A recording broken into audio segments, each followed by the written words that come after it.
ఓ నాన్న ప్రేమ కథ. కాఫీ తీసుకోండి నాన్న. నువ్వు కూడా తాగమ్మా వేద. కాఫీ బాగుంటుంది కదా. నాకు కాఫీ వాసన నచ్చదు కదా నాన్న. ఇదే ప్రతిరోజు ఉదయాన్నే రొటీన్గా మా ఇంట్లో వినిపించే డైలాగ్. నేను కాఫీ ఇవ్వగానే నాన్న అలానే అంటారు.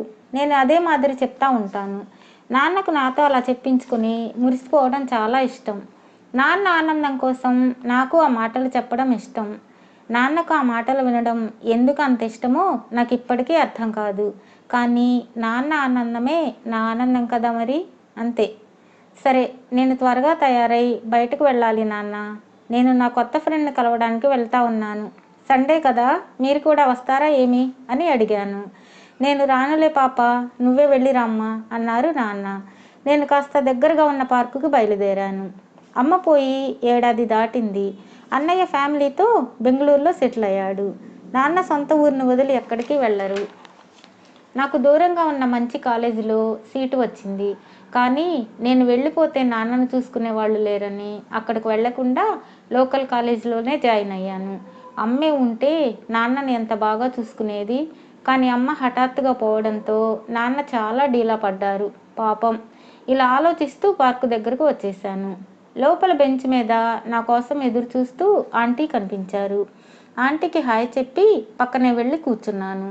చాలాసేపు మాట్లాడుకున్న తర్వాత, ఆంటీ నాకు చాలా ఆలస్యం అయింది. నాన్న ఒక్కరే ఉంటారు, నేను వెళతాను.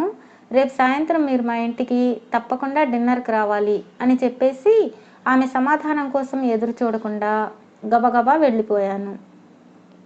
నేను ఇంటికి వచ్చేసరికి నాన్న నా కోసం ఎదురు చూస్తూ ఉన్నారు. గబగబా వంట చేసి అన్నీ డైనింగ్ టేబుల్ మీద సర్దేశాను. నాన్న, భోజనం చేద్దాం రండి అని పిలిచాను. కుర్చీలో కూర్చుంటూ నాన్న అడిగారు, నీ ఫ్రెండ్ని కలిసావా వేదా అని. కలిశాను నాన్న అని చెప్పాను. ఆ అమ్మాయిని మన ఇంటికి పిలవకపోయావా తల్లి అన్నారు. తన అమ్మాయి కాదు నాన్న, ఆంటీ. సంవత్సరం క్రితమే హస్బెండ్కి ఇక్కడికి ట్రాన్స్ఫర్ అయితే ఆంధ్రా నుండి వచ్చారట. ఈ మధ్యనే హార్ట్ అటాక్తో అంకుల్ పోయారట. మనసు బాగాలేక రోజు వచ్చి చాలాసేపు పార్కులోనే గడుపుతారు నాన్న. ఆంటీకి కూడా ఏదో జాబ్ అట.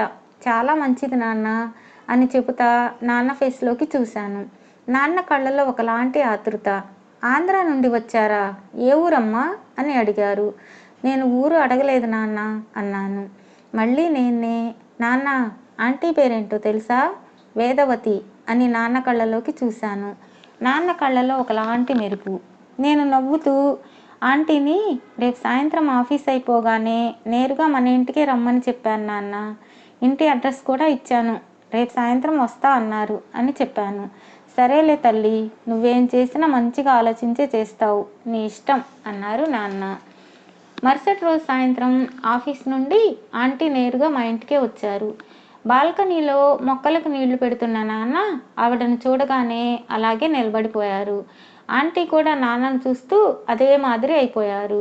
కానీ ఇద్దరి కళ్ళలో ఆనందం. నేను మధ్యలో వచ్చి, ఏంటి నాన్న, ఇంటికి వచ్చిన గెస్ట్ని లోపలికి పిలవకుండా అలాగే నిలబెట్టారేమి అని నవ్వుతూ అడిగాను. వెంటనే ఇద్దరు ఈ లోకంలోకి వచ్చారు. రండి ఆంటీ, మీకోసమే ఎదురు చూస్తూ ఉన్నాం అని నవ్వుతూ లోపలికి ఆహ్వానించాను. ఆంటీతో పాటే నాన్న కూడా వచ్చి హాల్లో కూర్చున్నారు. ఆంటీ, కాఫీ తాగుతారా అని అడిగాను. నాకు కాఫీ వాసన నచ్చదు పాప అన్నారు ఆంటీ. నేను ఆశ్చర్యంగా నాన్న వైపు చూశాను.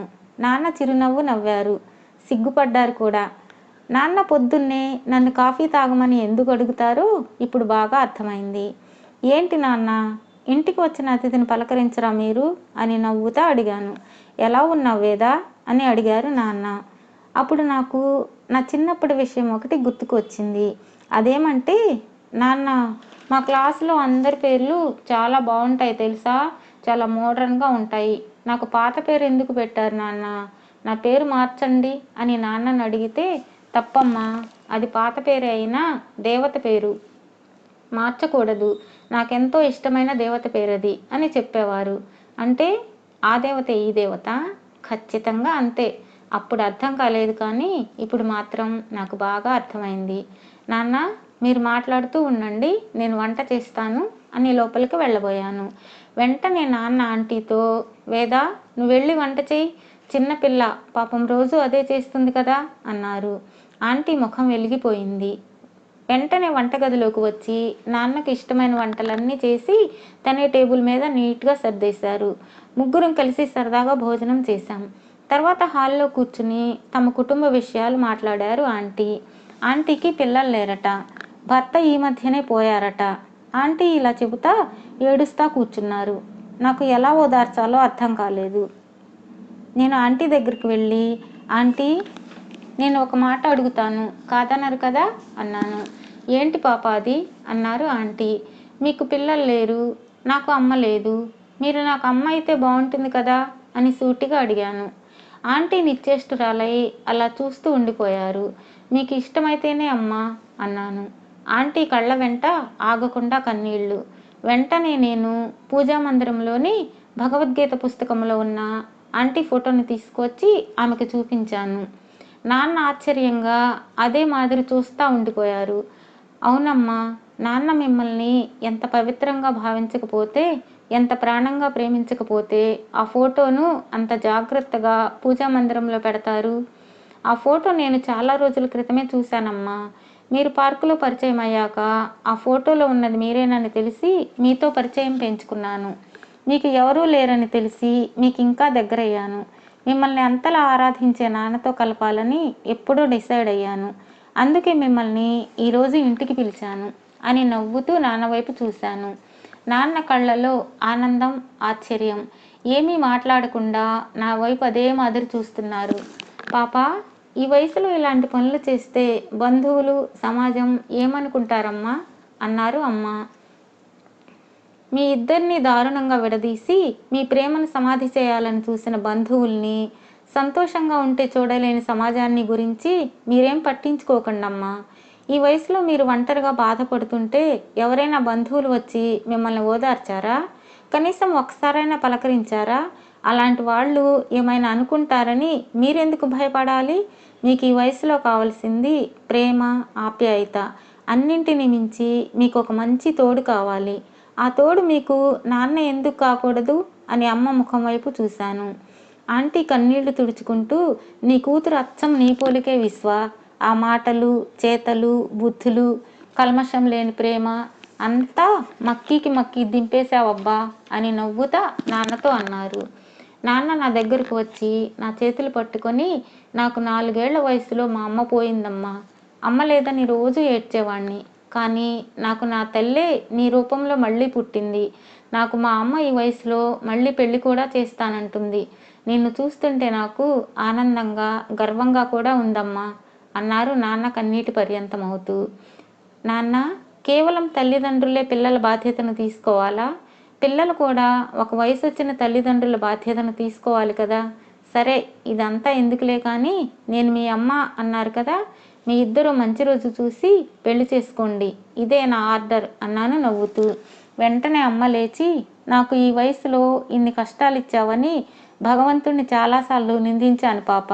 కానీ ఒక మంచి తోడును, అమ్మలాంటి పాపను ఇచ్చినందుకు చాలా సంతోషంగా, గర్వంగా కూడా ఉందమ్మా. నేను వెంటనే పోయి ఆ దేవుడికి థ్యాంక్స్ చెప్పాలి. గుడికి పోతాను పాప అని బయలుదేరబోయారు అమ్మ. పోతాను కాదు అమ్మ, పోదాం అనాలి. ఇప్పటి నుండి మీరు ఒక్కరు కాదు, మనం ముగ్గురం అన్నాను నవ్వుతూ. అందరం కలిసి సరదాగా గుడికి బయలుదేరాము. ఇంత మంచి కుటుంబం ఇచ్చినందుకు ఆ దేవునికి కృతజ్ఞతలు చెప్పడానికి. భగవంతుడు ఒకదాన్ని దూరం చేశాడని ఎప్పుడు బాధపడకూడదు. దానికి ఏదో ఒక బలమైన కారణం ఉండే ఉంటుంది. ఎవరిని ఎవరితో ఎప్పుడు కలిపితే వాళ్ళు ఆనందంగా ఉంటారో అన్నీ ఆ దేవుడికి తెలుసు. Thank you. Bye bye.